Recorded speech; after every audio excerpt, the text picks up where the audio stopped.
اسلام حسین الفقہا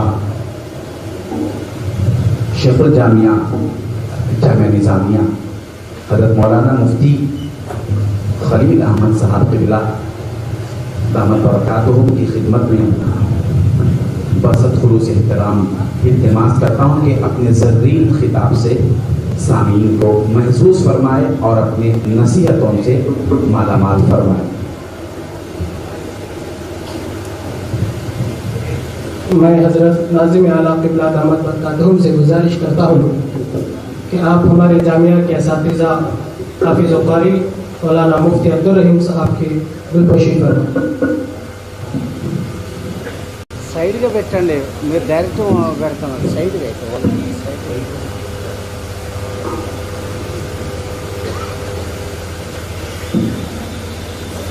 میں حضرت واجد علی شاہ صاحب معتمد جامعہ آزاد سے گزارش کرتا ہوں کہ آپ ہمارے جامعہ کے استاد حافظ و قاری مولانا مفتی احمد محی الدین صاحب قبلہ کی بالپوشی فرمائیں۔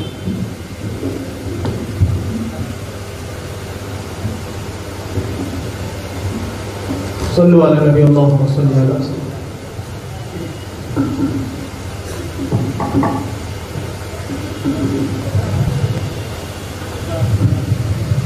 بسم اللہ الرحمن الرحیم الحمدللہ رب العالمین والصلاة والسلام علی سید الانبیاء والمرسلین وعلی آلہ الطیبین الطاہرین وَأَصْحَابِهِ الْأَكْرَمِينَ أَجْمَعِينَ أَمَّا بَعْدُ۔ بزرگان ملت، برادران عزیز، آپ اور ہم سبھی یہ جانتے ہیں کہ آج کا یہ جلسہ دینی مدرسے سے فراغت پانے والے، تعلیم پانے والوں کا جلسہ۔ ہمارا دین کیا ہے اور ہمارے دین کی تعلیم کیا ہے، اس کو سمجھنے کی ضرورت ہے۔ آپ جانتے ہیں کہ ایمان کا جو لفظ نکلا ہے امن سے، تو ایمان یا خود امن کے معنی پوشیدہ ہے۔ تو ایمان کا مطلب کیا ہے کہ ایمان امن کی تعلیم دینے والا ہے، دنیا میں بھی امن، آخرت میں بھی۔ اور اسی طرح اسلام جو ہے نکلا ہے سلامتی سے، تو اسلام بھی تعلیم دیتا ہے سلامتی سے۔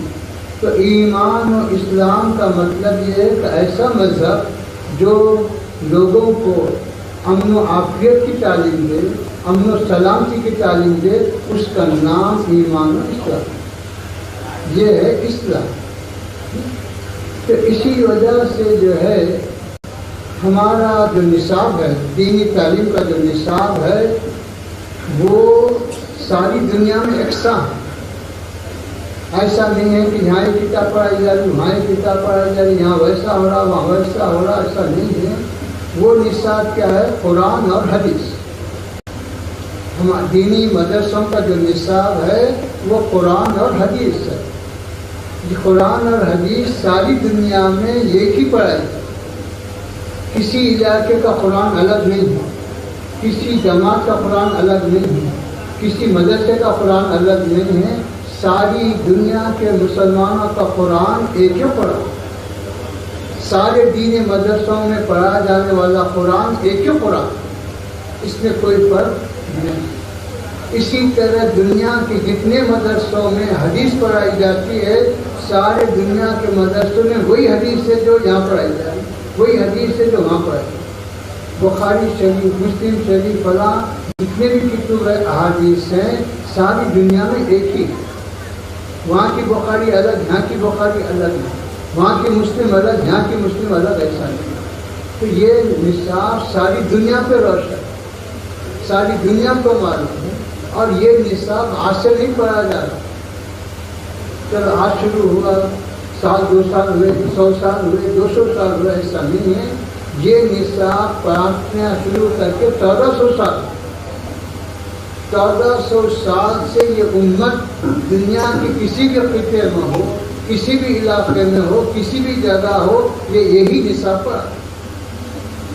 تو 1400 سال کا اتنا طویل عرصہ جو گزرا ہے، کہیں دنیا یہ نہیں بتلا سکتی کہ دینی تعلیم پانے والا کوئی جو ہے فرقہ پرست بنا، دینی تعلیم پانے والا جو دہشت گرد بنا، دینی تعلیم پانے والا کوئی اور فتنہ و فساد میں مبتلا ہوا، دنیا کی تاریخ نہیں بتا سکتی، کیونکہ اس کو جو تعلیم دی گئی وہ اخلاق کی تعلیم دی گئی، اس کو جو تعلیم دی گئی انسانیت کی تعلیم دی گئی، اس کو جو تعلیم دی گئی وہ انصاف کی تعلیم دی گئی، اس کو جو تعلیم دی گئی وہ خیر کی تعلیم دی۔ تو جس کو خیر کی تعلیم ہو، اخلاق کی تعلیم ہو، انصاف کی تعلیم ہو، محبت کی تعلیم ہو، امن کی تعلیم ہو، سلامتی کی تعلیم ہو، وہ برائی کی طرف کیسے جائے، وہ شر کی طرف کیسے جائے؟ بتایا گیا کہ کیسی اسلام میں کیسی محبت کی تعلیم، کیسے انصاف کی تعلیم۔ ایک صحابی اپنے ایک بچے کو جو ہے اپنے گود میں بٹھا لیے اور اس کو کیا، دوسرا بچہ بیٹھا ہوا ہے۔ حضور پاک علیہ السلام نے فرمایا تو ایک بچے کے ساتھ جو عمل کیا دوسرے کے ساتھ اگر نہیں کیا ہے تو اس کے دل پہ کیا ہوگا، اس کو کیا تکلیف ہوگی؟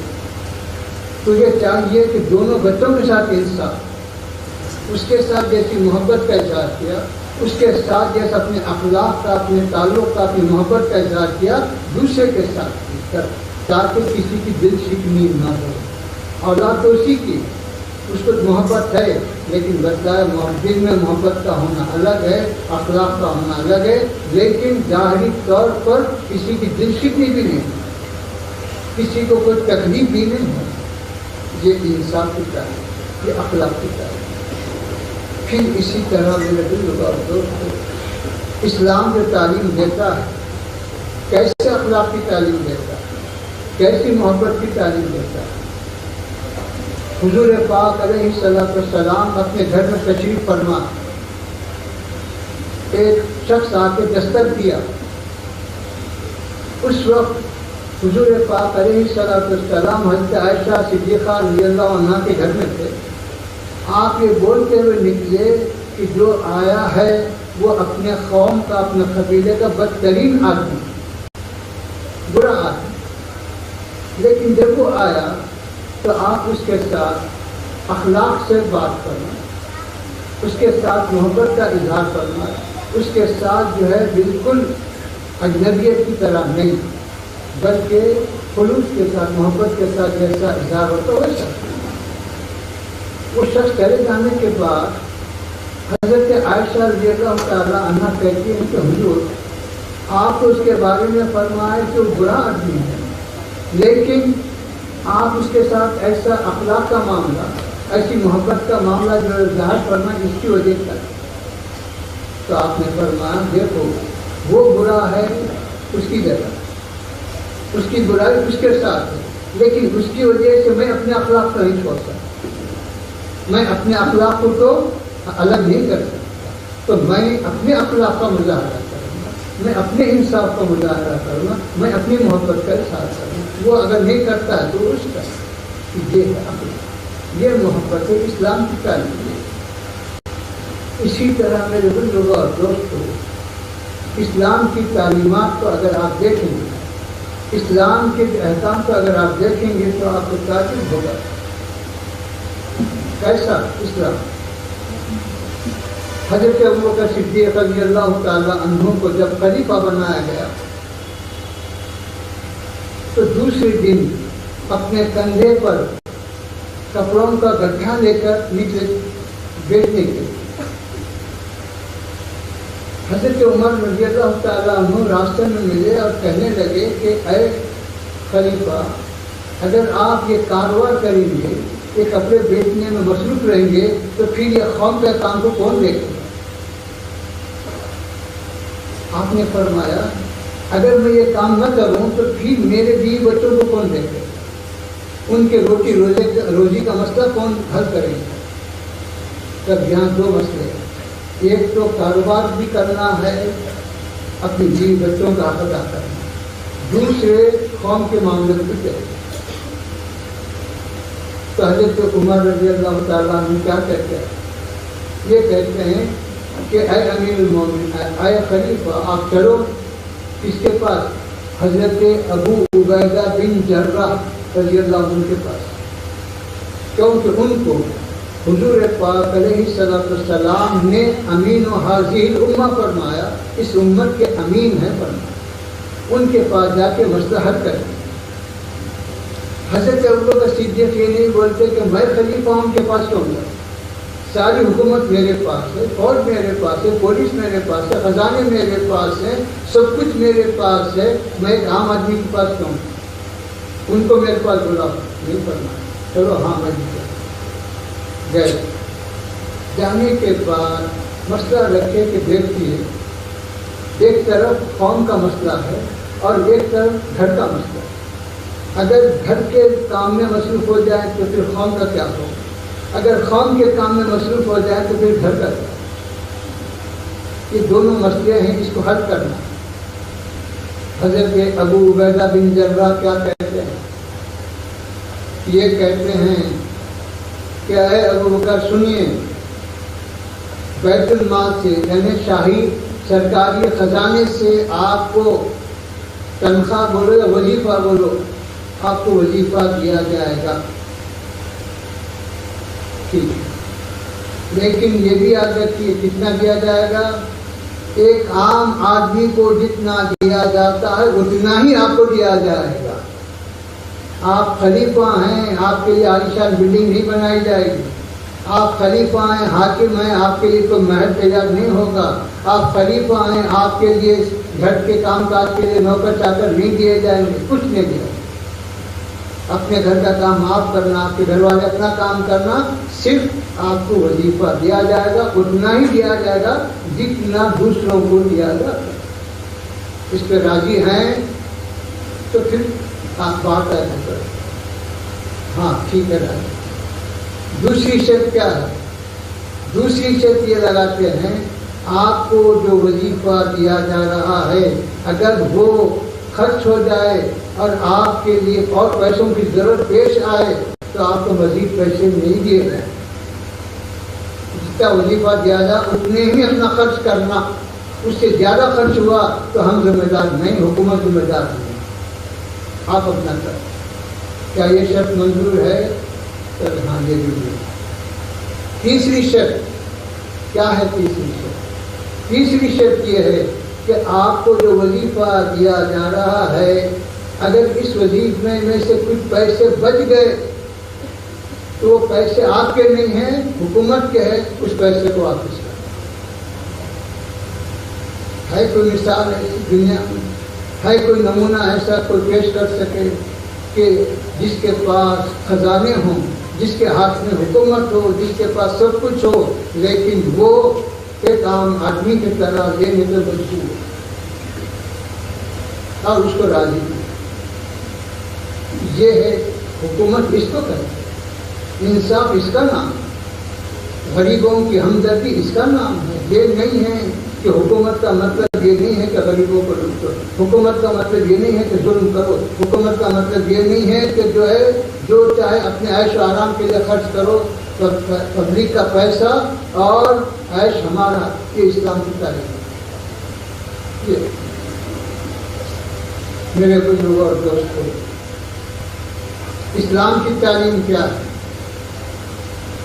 حضرت عمر رضی اللہ تعالی عنہ خلیفہ بنائے گئے۔ خلیفہ بنائے جانے کے بعد آپ کی عادت کیا تھی؟ آپ کی عادت یہ تھی کہ دن میں حکومت کے جو کام ہوتے تھے، فیصلے کرنا، یہ کرنا، وہ کرتے، رات جب ہوتی تو گشت کے لیے نکلتے، کہاں کوئی مسافر آیا کیا، کہاں کسی کو کوئی تکلیف ہے کیا، کہاں کسی کے لیے کچھ مدد کی ضرورت ہے کیا، یہ معلوم کرنے کے لیے نکلا۔ ایک رات نکلے تو دور جنگل میں ایک چولہا سلگنے کی روشنی نظر آئی۔ آپ اپنے غلام کے ساتھ، اپنے خادم کے ساتھ وہاں جاتے، جانے کے بعد ایک عورت ہے اور اس کے کچھ بچے ہیں، بچے بھوک سے بھٹک رہے ہیں، اور ماں یہ تسلی دے رہی ہے کہ چولہے پہ ہانڈی رکھی ہوں، کچھ دیر میں پک جائے گا تو میں کھلاؤں۔ یہی تسلی دیتی جا رہی ہے، ان کو سلانے کی کوشش کر رہی ہے۔ حضرت عمر پہنچے، پوچھنے لگے کہ کیا مان رہا ہے، کیا قصہ ہے؟ بچے بہت دیر سے رو رہے تھے۔ اس نے کہا، عورت نے کہا کہ تم کو کیا کرنا، جو یہاں کا خلیفہ بنا، جو یہاں کا حاکم ہے اس کو خبر نہیں ہے، اس کو فکر نہیں ہے، تم کو کیا فکر؟ آپ کہتے ہیں اس کو چھوڑو، خلیفہ کو چھوڑو، حاکم کو چھوڑو، تم کو کیا ضرورت ہے بولو؟ تو وہ کہتی ہے کہ میرے پاس بچوں کو کھلانے کے لیے کچھ نہیں، یہ ہانی میں کچھ پتھرے ڈال کے اس کو ہلا رہی ہوں تاکہ بچے آواز سن کر یہ سمجھے کہ پکنے والا ہے، ہم کھا لیں گے، اسی آرزو میں سو جائیں۔ حضرت عمر رضی اللہ تعالیٰ عنہ فوری مدینہ شریف آئے، بیت المال سے غلہ لیا، آٹا وغیرہ جو بھی کھانے پینے کی چیزیں لیے، لے کر اپنے کندھے پہ رکھا۔ خادم بول رہا کہ آپ مجھے دیجیے، میں اٹھا کر لے چلتا۔ آپ بول رہے کہ نہیں، یہ تمہاری ذمہ داری نہیں ہے، خلافت کی ذمہ داری میں قبول کیا ہوں، تم قبول نہیں۔ اگر یہ بوجھ میں یہاں نہیں اٹھایا تو تم اگر اٹھا لیے تو کیا کل قیامت کے دن بھی تم میرا بوجھ اٹھا سکتے؟ تو کل قیامت کے دن میرا بوجھ نہیں اٹھا سکتے تو دنیا میں اٹھا کے جائے۔ حضرت عمر اپنے کندھے پر بوجھ اٹھا کے لے جاتے ہیں، اس عورت کو دیکھتے کہتے ہیں کہ یہ غلہ ہے، بقا مشکل۔ وہ عورت کہتی ہے کاش لوگ عمر کے بجائے آپ کو خلیفہ بنا کے تو اچھا۔ حضرت تو کچھ نہیں بنے تو میں ہوں۔ خادم نے کہا کہ ارے بھائی یہی عمر ہیں جو تیرے کو لائے دیے، جب پریشان تو کہا کوئی بات نہیں، کوئی گھبرانے کی ضرورت نہیں، کوئی ڈرنے کی ضرورت نہیں ہے، تم جب بھی کوئی ضرورت محسوس کرو تو آؤ، میں تمہاری مدد کروں گا۔ یہ ہے خلیفہ کا مطلب، حاکم کا مطلب، غریبوں کا خیال کا مطلب یہ ہے۔ اس کو غریبوں کا خیال کرے، اس کو انسانیت کی ہمدردی سمجھا جاتا ہے۔ حضرت عمر رضی اللہ تعالیٰ عنہ کے بارے میں مشہور ہے کہ بس لوگ ان سے خوف کھاتے تھے، ڈرتے تھے، فلاں ہوتا تھا۔ مدینہ منورہ مسجد نبوی میں جمعے کا خطبہ دے رہے، جمعے سے پہلے کچھ مال آیا، کچھ کپڑے آئے، ہر ایک کو ایک ایک چادر تقسیم کی گئی۔ حضرت عمر کے جسم پہ اس دن 2 چادر تھی۔ حضرت عمر خطبے میں عربی میں کہہ رہے ہیں کہ لوگوں سنو اور اطاعت کرو، اتنے ہی بولے۔ ایک صاحب اٹھ کے کہنے لگے نہ ہم سنتے نہ اطاعت کرتے جب تک کہ آپ یہ بات ظاہر نہ کریں کہ سب کو ایک چادر کیوں اور تم کو 2 چادر کیوں۔ آپ خلیفہ ہوں گے، آپ امیر ہوں گے، کچھ بھی ہوں گے، لیکن 2 چادر لینے کا حقدار نہیں۔ سب کو جب ایک ملی ہے تو آپ کو بھی ایک ملی۔ بڑے گھنٹے میں ٹوک رہے ہیں، جمعے کے دن ٹوک رہے ہیں، سارے لوگوں کے سامنے رہے۔ کیا کوئی آج کا دنیا میں حاکم برداشت کر سکتا ہے؟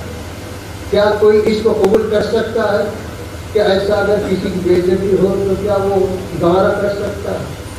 اسلام کہہ رہا ہے کہ نہیں، کچھ بھی ہو سننا پڑے گا، سن کے جاؤ، سزا نہیں، غلط سنو کیا۔ حضرت عمر رضی اللہ تعالیٰ عنہ خود جواب نہیں دیتے، اپنے بیٹے کو کہتے ہیں کہ تم اس کا جواب دو۔ آپ کے صاحبزادے حضرت عبداللہ ابن عمر کو کہتے ہیں کہ سنو، یہ 2 چادریں جو ہیں اس طرح سے ہیں، ایک چادر تو والد صاحب کو دی گئی ملی وہ ہے، ایک چادر جو مجھے ملی تھی میں اپنی چادر اپنے والد کو دیا۔ یہ آپ بیت المال سے 2 چادر نہیں لیے، آپ تو ایک ہی چادر لیے، لیکن میں اپنی چادر پیش کیا، اس وجہ سے 2 چادر آپ کے جسم پر ہیں۔ اب کہنے لگے ہاں اب سنتے بھی مانتے۔ یہ ہے اسلام، یہ ہے اسلام کی تعلیم، یہ ہے حقیقت، یہ ہے غریب پروری، یہ ہے انصاف۔ اس طرح میرے دوستوں، اسلام کی تعلیم کیا ہے؟ یہ کہ تم غریبوں کی مدد کرو، تم انصاف سے کام دو، تم انسانیت کا جو طریقہ ہے، انسانیت کا جو ایک اصول ہے اس کو اپناؤ۔ یہ تعلیم، کسی پہ ظلم مت کرو، کسی کی دل آزاری مت کرو، کسی کے مذہب سے چھیڑ چھاڑ مت کرو۔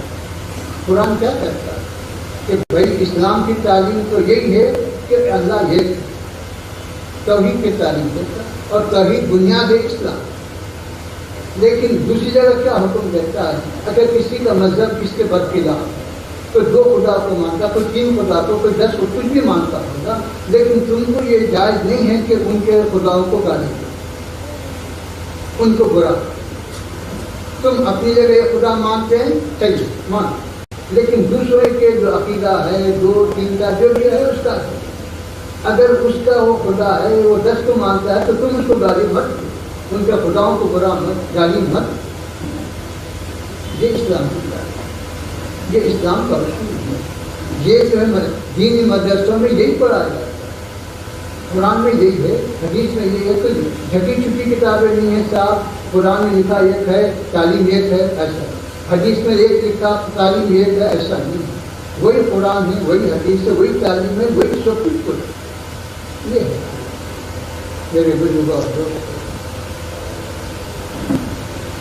کیا کہتے ہیں اسلام کیا ہے؟ اسلام کیا کہتا ہے؟ بتلایا گیا ایک شخص جو ہے غیر مسلم، حضرت عمر کا زمانہ، وہ اب بھیک مانگا۔ حضرت عمر دیکھتے ہیں کہ وہ بھیک مانگ رہا ہے، آپ کو فوری جو ہے حیرت ہوئی کہ ہماری حکومت میں بھیک مانگے، یہ کیسے ہو سکتا؟ بتایا گیا کہ غیر مسلم، بولے ہاں غیر مسلم مانتا جانتا ہے، لیکن غیر مسلم کو بھی بھیک مانگنے کی کیوں ضرورت پڑتی؟ مدد کرنے میں اسلام جو ہے مذہب کو نہیں دیتا۔ اسلام یہ تعلیم نہیں دیتا کہ مسلمان ہے تو اس کی مدد کرو، نہیں تو مدد مت کرو۔ اسلام یہ دیکھتا ہے کہ غریب کی مدد، غریب مسلمان بھی ہو سکتا ہے، غریب غیر مسلم بھی ہو سکتا ہے۔ غریب کی مدد میں اسلام مذہب کو نہیں دیکھتا، مسلک کو نہیں دیکھتا، مشرق کو نہیں دیکھتا، کسی اور چیز کو نہیں دیکھتا، صرف غربت کو دیکھتا، اس کی مدد کرتا۔ یہ اسلام کی بات ہے۔ تو آپ حضرت عمر پوچھتے ہیں کہ آخر اس کو بھیک مانگنے کی ضرورت کیوں پڑی؟ لوگوں نے کہا جب تک جوان تھا اس کی آواز اچھی، وہ گا کے پیسے کماتا ہے، اب بوڑھا ہو گیا، اب آواز باقی نہیں رہی، اب لوگ سننے بھی نہیں لگے، اب مدد بھی نہیں کر رہے۔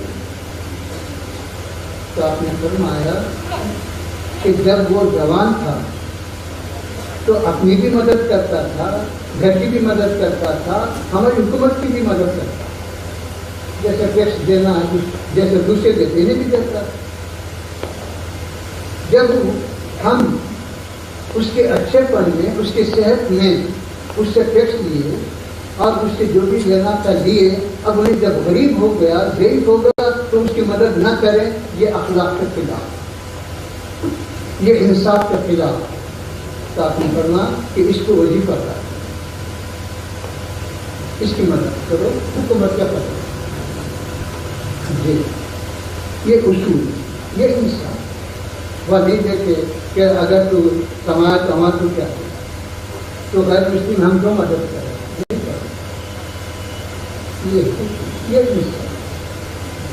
تو میرے بزرگ اور دوستوں، دینی مدرسے کیا کرتے ہیں؟ دینی مدرسے تلوار نہیں بناتے، دینی مدرسے بم نہیں بناتے، دینی مدرسے کوئی اور کام نہیں کرتے. پھر کیا کرتے ہیں؟ دینی مدرسے انسان کو انسان بناتے. دینی مدرسوں کا کام یہی ہے کہ وہ انسان کو انسان بنائے. یہ دینی مدرسہ. تو آج کی دنیا میں کیا انسان بنانے کی ضرورت نہیں؟ آج کی دنیا میں سب سے زیادہ ضرورت انسان کو انسان بنانے، تاکہ وہ شر سے بچے، تاکہ وہ فتنوں سے بچے، تاکہ وہ اور تباہی بربادی کے چیزوں سے بچے. تو اس وجہ سے بتایا ہے کہ اگر دنیا آج امن چاہتی، اگر دنیا آج دہشت گردی سے نجات چاہتی ہے، اس کے لیے ایک ہی راستہ ہے کہ وہ انصاف کو اختیار کرے، وہ انسانیت کو اختیار کرے، وہ اخلاق کو اختیار کرے، وہ سچائی کو اختیار کرے، وہ صداقت کو اختیار کرے. اپنا ہے تو یہ قانون، دوسرا ہے تو یہ قانون. یہ اسلام نہیں. اسلام یہی کہتا ہے کہ انصاف کے معاملے میں نہ اپنا نہ پڑا، مدد کے معاملے نہ مسلم نہ غیر مسلم، حقیقت اور حق کے معاملے میں نہ رشتہ نہ غیر رشتہ. تو حق رشتے دار ہو تو رشتے کی بنیاد پر نام مدد نہیں کی جائے. دوست ہے تو دوستی کی بنا پر ناجائز مدد نہیں کی جائے. اگر وہ دشمن ہے، اگر حق پر ہے تو اس کا ساتھ دیا جائے گا، دوست کا ساتھ نہیں دیا جائے گا. یہ اسلام ہے. اسلام تو یہ ہے. کیا آپ نے نہیں سنا کہ سیدنا علی رضی اللہ تعالی عنہ کی جو فوجی لباس ہوتا ہے، ہرا جس کو کہتے ہیں، وہ چوری ہو گئی. آپ خلیفہ ہیں اس وقت اور چرانے والا یہودی. اب حضرت فرما رہے ہیں کہ یہ میری ہرا ہے اور اس آدمی نے چرایا. یہ کس کو بول رہے ہیں؟ کس کے پاس مقدمہ کے لے کے جا رہے ہیں؟ قاضی کے پاس، جو آپ کا ماتحت ہے. آپ امیر المومنین ہیں، قاضی آپ کا ماتحت ہے، لیکن امیر المومنین ہونے کی حیثیت سے یہ نہیں فیصلہ کرتے کہ مجھے قاضی کے پاس جانے کی کیا ضرورت ہے، کسی کو بولنے کی کیا ضرورت ہے. مجھے پورا اختیار ہے، میں اس سے چھین لیا تو بس ختم ہے، میں لے لیا تو بس ختم ہے. کیونکہ دے رہا ہوں، دھاپے لے رہا ہوں، کوئی ظلم کر کے نہیں دے رہا. لیکن ہم کہتے ہیں نہیں، دے سکتا ہوں، حق ہے میرا، لیکن انصاف کا تقاضا یہ نہیں. انصاف کا تقاضا یہ ہے کہ اس کو عدالت میں پیش کیا جائے اور انصاف کے طریقے کو مکمل کیا جائے. اور حضرت سیدنا علی رضی اللہ تعالی عنہ سے بڑھ کے کون سچا ہو سکتا، جن کو جنت کی خوشخبری دی، جن کے فضائل میں کئی احادیث آئی، جن کو جو ہے ساری امت میں جو ہے فضیلت والے بتلایا جائے، ان سے بڑھ کے بھی کوئی سچا ہو. لیکن قاضی یہ پوچھتا ہے کہ اے امیر المومنین، یہ تو آپ کا دعویٰ ہے کہ یہ ہرا آپ کی ہے، یہ ہرا آپ کی ہے، لیکن وہ کہہ رہا ہے کہ اس کی. یہ بول سکتے تھے وہ جھوٹا ہے، وہ کافر ہے، وہ بدماش ہے، بول سکتے تھے، لیکن قاضی بھی نہیں بول رہا، ہنگا تھا. لیکن جب وہ میری ہے بول رہا ہے تو پھر آپ اپنی بول رہے ہیں تو آپ کے پاس ثبوت کیا ہے؟ اب حضرت علی رضی اللہ تعالیٰ عنہ، یہ گھر میں رہنے والی چیز، اب گھر میں رہنے والی چیز کا ثبوت باہر والے سے کیا کر سکتے؟ گھر والے دے سکتا ہے گواہ. آپ اپنے صاحبزادے کو پیش کرتے ہیں کہ بھائی میرے پاس ان کے سوا سے کوئی گواہ نہیں. قاضی کیا کہتا ہے؟ کیا امام حسن نعوذ باللہ کبھی جھوٹ بولے؟ کیا امکان ہو سکتا ہے؟ لیکن قاضی کیا بولا؟ آپ سچے ہیں، سچوں کے سردار ہیں، سب ہیں، لیکن شریعت میں قانون میں باپ کے لیے بیٹے کی گواہی قبول نہیں کی جاتی، اس لیے میں اس معاملے میں گواہی قبول نہیں کر سکتا۔ اس کے مقابلے میں بول رہا، غیر مسلم کے مقابلے میں بول رہا۔ خاموش تو کیا کریں، کیونکہ قانون یہ ہے، انصاف یہ ہے، انصاف کا تقاضا ہے یہ۔ اب جب واپس جانے لگے تو وہ جو یہودی تھا اس نے پوچھنے لگا، کیا آپ کے اسلام میں یہی تعلیم ہے؟ تو کہا ہاں جی، اسلام اسی کو ہاں جی، کہ جھوٹ نہیں بولنا، کسی کو دھوکہ نہیں دینا، انصاف سے نہیں ہٹنا، یہ اسلام ہوتا ہے۔ تو کہنے لگا اس سے بہتر کوئی مذہب نہیں، اس سے اچھا کیا مذہب ہو سکتا ہے کہ بادشاہ وقت کے مقابلے میں اس کی بات کو نہیں سنا، کے مقابلے میں غیر ایک عام آدمی کو ترجیح دی جا رہی ہے، بادشاہ کی بات نہیں سنی جا رہی، ان کے بیٹے کی بات نہیں سنی جا رہی، اس سے اچھا مذہب کیا ہے؟ میرے بزرگ دوستو، یہ اسلام ہے، یہ انصاف ہے، یہ جو ہے اسلام کی تعلیم، یہی تعلیم کرتا ہے۔ تو اس طرح سے جو ہے ہم جو کہتے ہیں کہ بھائی یہ اسلامی تعلیم، اسلامی تعلیم، اسلامی تعلیم، اسلامی تعلیم کا جو ہے کوئی اور مفہوم نہیں ہے۔ اسلام کیا سکھاتا؟ بڑوں کا ادب کرو۔ اسلام کیا سکھاتا؟ چھوٹوں پہ شفقت کرو۔ اسلام کیا سکھاتا؟ ماں کے پیروں کے نیچے جنت ہے۔ اسلام کیا سکھاتا؟ باپ جو ہے جنت کے دروازے کا دروازہ۔ اسلام کیا سکھاتا؟ لوگوں کے ساتھ محبت سے پیش آؤ،